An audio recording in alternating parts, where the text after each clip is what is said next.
Janeiro de 1979, Teherã, Irã.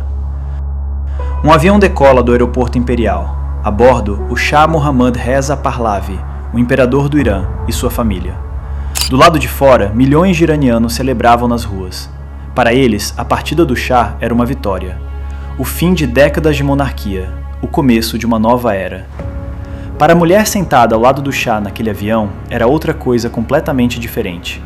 Era o fim do único mundo que ela havia construído. Era o começo de um exílio que nunca terminaria. Essa mulher era Farah Pahlavi, a última imperatriz do Irã. Ela havia chegado ao trono com 21 anos. Ela havia saído com uma sentença de morte decretada pelo novo regime e a roupa do corpo. Ela nunca mais voltaria para casa.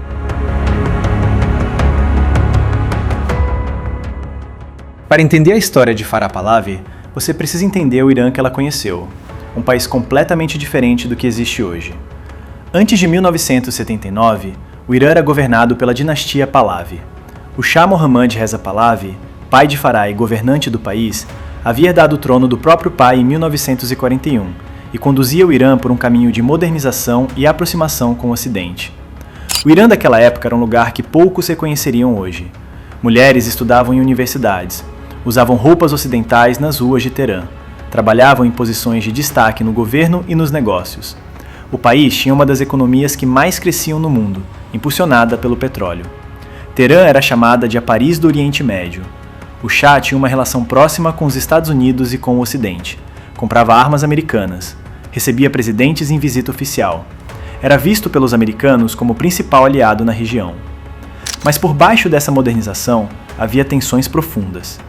Muitos iranianos sentiam que a modernização era imposta de cima para baixo, que beneficiava os ricos e ignorava os pobres, que o regime era autoritário e não tolerava oposição, que a cultura e os valores islâmicos estavam sendo desprezados. Essas tensões foram se acumulando ao longo dos anos, até explodirem em 1979. Mas antes de chegarmos ao fim, precisamos entender o começo. E o começo começa com uma jovem estudante iraniana em Paris. Farah Diba nasceu em 1938 em Teherã. Não nasceu em uma família real, mas nasceu em uma família respeitada. Seu avô havia sido diplomata, servindo como embaixador persa na corte dos Romanov em São Petersburgo. Seu pai era oficial das Forças Armadas iranianas. Quando o pai morreu, a família ficou em dificuldades financeiras, mas Farah era brilhante e determinada. Conseguiu uma bolsa do governo iraniano para estudar no exterior, algo que o Irã daquela época oferecia para jovens talentosos, incluindo mulheres. Ela foi para Paris. Estudou arquitetura na École Spéciale d'Architecture. Era atlética, capitã do time de basquete. Falava francês com fluência. Era exatamente o tipo de jovem iraniana cosmopolita que o Irã progressista de então celebrava. Em 1959, o Shah Mohammad Reza Pahlavi visitou Paris para um encontro com estudantes iranianos na embaixada. Farah estava entre os convidados. Tinha 21 anos. O Shah tinha 40 e já havia sido casado 2 vezes. O primeiro casamento, com a princesa Fauzia do Egito, havia terminado em divórcio. O segundo, com a rainha Soraya, havia terminado porque ela não conseguia ter filhos, e o Irã precisava de um herdeiro do trono. Quando Shah conheceu Farah naquela noite em Paris, algo mudou. O romance se desenvolveu rapidamente. No verão de 1959, ela voltou para Teherã. Em novembro, o noivado foi anunciado. Em 20 de dezembro de 1959, o casamento aconteceu. Era um espetáculo que o mundo inteiro acompanhou.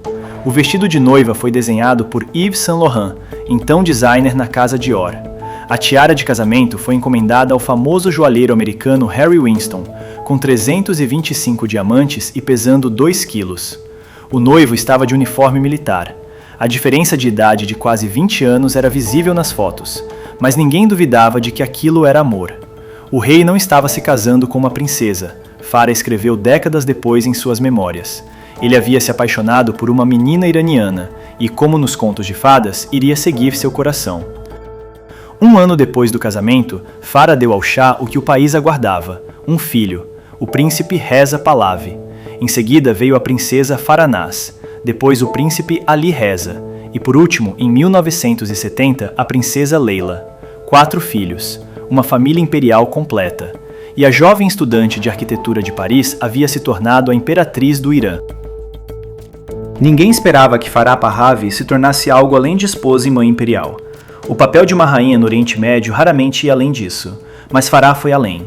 Ela viajou pelo país, visitando cidades e aldeias, encontrando pessoas comuns, mulheres, crianças, trabalhadores. Aparecia em capas de revistas, participava de cerimônias de inauguração de hospitais e escolas, defendia os direitos das mulheres, patrocinava 24 organizações nas áreas de educação, saúde e cultura. Os jornalistas estrangeiros a chamavam de a Jack Kennedy do Oriente.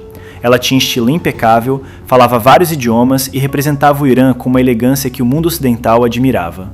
Mas ela não era apenas símbolo, era substância. Seu projeto mais duradouro foi o Museu de Arte Contemporânea de Teherã, que ela ajudou a criar e que reuniu uma das coleções de arte moderna mais valiosas do mundo. Obras de Picasso, Warhol, Monet, Van Gogh, um tesouro cultural que ainda hoje está em Teherã, paradoxalmente preservado pelo mesmo regime que expulsou sua criadora. Em 1967, o Shah se proclamou oficialmente imperador, rei dos reis, e Farah se tornou imperatriz. A cerimônia de coroação foi suntuosa, e em um gesto extraordinário e incomum para o mundo islâmico, o Shah nomeou Farah como regente oficial, a pessoa que governaria o Irã se ele morresse ou ficasse incapacitado antes que o príncipe herdeiro completasse 21 anos. Uma mulher como regente de um reino muçulmano, algo sem precedentes. Por 20 anos, a vida de Farah Pahlavi foi marcada por palácio, luxo, propósito e amor. E então chegou 1979. O descontentamento com o regime do Shah havia crescido ao longo dos anos. A modernização que beneficiava as classes altas deixava para trás os pobres. A repressão política sufocava qualquer oposição. E o movimento islâmico liderado pelo Ayatollah Khomeini ganhava força entre os que sentiam que o Irã havia se distanciado demais de suas raízes. Em 1978, as ruas de Teherã explodiram em protestos. A situação se tornou incontrolável. Em janeiro de 1979, o Shah e sua família deixaram o Irã. Oficialmente era uma viagem de férias. Na prática, era uma fuga. Eles sabiam que provavelmente não voltariam. Khomeini retornou do exílio e tomou o poder. O novo regime iraniano imediatamente emitiu ordens de extradição, prisão e execução contra o Shah e sua família. O que se seguiu foi uma odisseia de exílio que durou anos. O Shah e Farah e os filhos viajaram de país em país: Egito, Marrocos, Bahamas, México, Estados Unidos, Panamá, Egito novamente, sem encontrar um lar permanente. Nenhum país queria o peso político de abrigar o imperador deposto do Irã em meio à crise dos reféns americanos em Teherã. O Shah estava doente, havia sido diagnosticado com câncer. Sem acesso adequado a tratamento, sua saúde se deteriorou rapidamente. Em julho de 1980, Mohammad Reza Pahlavi morreu no Egito. Tinha 60 anos. Farah Pahlavi, que havia passado 20 anos ao lado do homem que amava, estava agora sozinha em um exílio sem fim, com 4 filhos, sem país, sem trono, sem marido. Ela tinha 42 anos.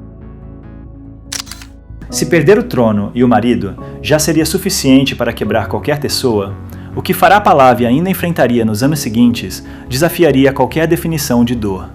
Ela se instalou nos Estados Unidos, perto de Washington D.C., para ficar próxima do filho mais velho, Reza, e dos netos. Continuou trabalhando em causas humanitárias. Continuou sendo recebida com honras em eventos reais pelo mundo. Continuou sendo a voz da resistência ao regime iraniano, defendendo a liberdade do povo iraniano em entrevistas e discursos. Mas em 2001, o telefone tocou com a pior notícia possível. Sua filha mais nova, a princesa Leila Pahlavi, havia sido encontrada morta em um hotel em Londres. Tinha 31 anos. Laudos confirmaram níveis elevados de drogas no sangue. Uma vida marcada pela saudade de um país que ela havia deixado ainda criança e pelo peso de um legado que ela não havia escolhido carregar. Farah enterrou a filha em Paris. 10 anos depois, em 2011, outro telefonema. Seu filho caçula, o príncipe Ali Reza Pahlavi, havia tirado a própria vida em Boston. Tinha 44 anos. Uma mãe, 2 filhos, 2 caixões. O que aconteceu foi tão difícil, ela disse depois. Pensei, preciso ser forte pelos meus outros 2 filhos, por Reza e Faranaz, e pelos meus netos. Mas também por tantas outras mães no Irã que sofreram a mesma perda. Essa frase revela muito sobre quem é Farah Pahlavi. Mesmo no fundo do luto mais profundo, ela pensava nas mães iranianas que também perderam filhos para o regime. Farah Pahlavi tem 85 anos. Vive em um apartamento nos Estados Unidos. Todo ano vai ao Egito visitar o túmulo do marido, o homem que ela amou por mais de 20 anos e que está enterrado em solo estrangeiro porque o regime iraniano jamais permitiria que ele repousasse em sua própria terra. Ela nunca se casou novamente. Não voltou ao Irã em mais de 44 anos. Em 2003, publicou suas memórias, Um Amor Eterno, Minha Vida com o Shah. O livro foi um best-seller na Europa, uma janela para um Irã que a maioria das pessoas jovens nunca conheceu. Mas Farah Pahlavi não é apenas uma figura do passado. Ela continua presente, continua falando. Ela acompanha cada protesto, cada execução, cada avanço e cada recuo do movimento por liberdade no Irã com a intensidade de quem perdeu tudo por aquele país. A história de Farah Pahlavi começa com uma jovem de 21 anos em Paris, vestindo um vestido de Yves Saint Laurent e uma tiara com 325 diamantes, casando com o imperador do Irã. E chega até uma mulher de 85 anos em um apartamento nos Estados Unidos, que visita o túmulo do marido no Egito todo ano, que enterrou 2 filhos no exílio e que ainda espera, depois de 44 anos, que o Irã um dia seja livre. Ela perdeu o trono, perdeu o país, perdeu o marido, perdeu 2 filhos. O único regime que ela conheceu antes de 1979 dava às mulheres iranianas o direito de estudar, trabalhar e viver sem medo. O regime que tomou seu lugar as persegue, as prende e as mata por mostrar o cabelo. E Farah Pahlavi, que poderia simplesmente viver em silêncio os últimos anos de sua vida, continua falando.